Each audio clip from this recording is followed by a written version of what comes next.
always been restoring my own vehicles, and I just can't seem to stop doing that. I love the restoration more than the owning. It's the actual art and the craft of producing a unique vehicle that I really love so much. I'm Shane Gilchrist, I'm a car enthusiast. I've been a car enthusiast and a car guy for 35 years.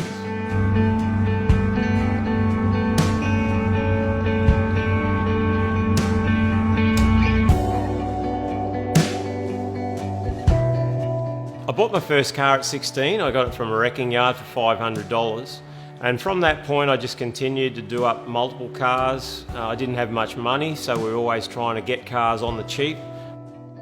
In the early years I really learned how to build nice cars on a shoestring budget, and I've always had an aptitude to get a car to look right. It's possible to build a car that looks ugly, it's possible to build a car that just doesn't sit right, it's the wrong colour, it doesn't look right, it doesn't present right, and it'll never be attractive. So that's the craft of customising a car and the craft of creating a car that's appealing to the eye.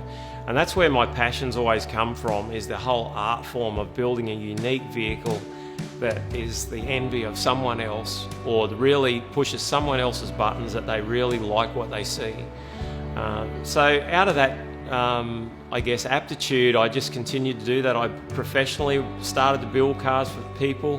While I was doing cars professionally, I was always still continuing to build cars myself. My passion was always in the shed at home, staying away from the three girls, in the man cave, just doing what I love to do. It's my outlet, it's the way I de-stress, it's the way I relax. Actually, I find it very hard to be idle and just sit around and do nothing.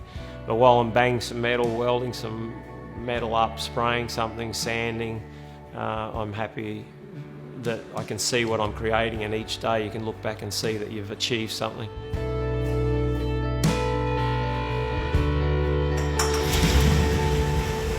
I guess I'm best known for the iconic car Fad Attack. It's a 38 Chrysler Imperial sedan.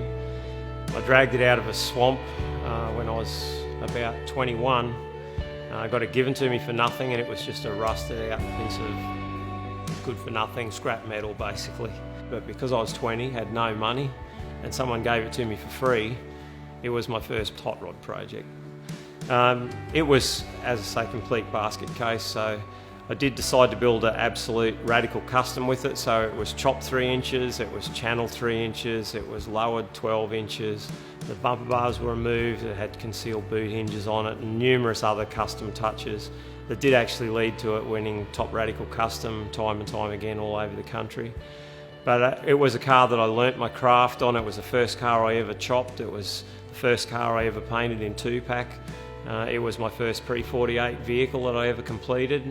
I've had that car 28 years now, and I don't see myself parting with it because I can never replace it, and I guess it's very much a part of who I am and what I did in my early years.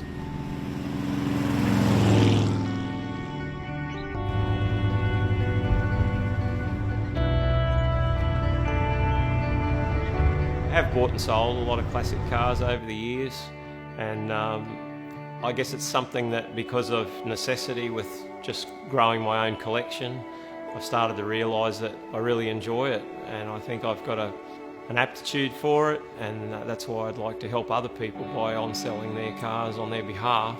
It helps the buyer and it helps the seller. It's interesting sometimes how you end up deciding on a car. I've had definite phases in the types of cars I've enjoyed.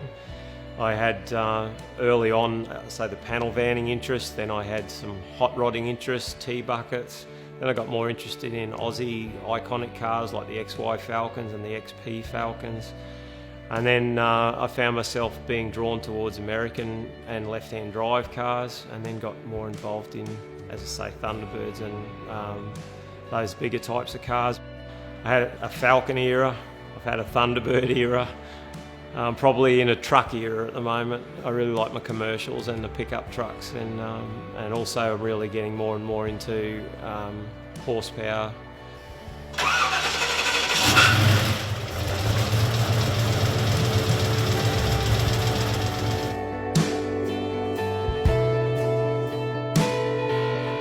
currently got a couple of Thunderbirds. I've got a 71 Dodge Challenger, a 58 Chev pickup truck, and numerous other American and Australian muscle cars, and enjoy owning them, but even more so I enjoy the building of them and the expression of who I am in making them an individual car that suits my taste in cars.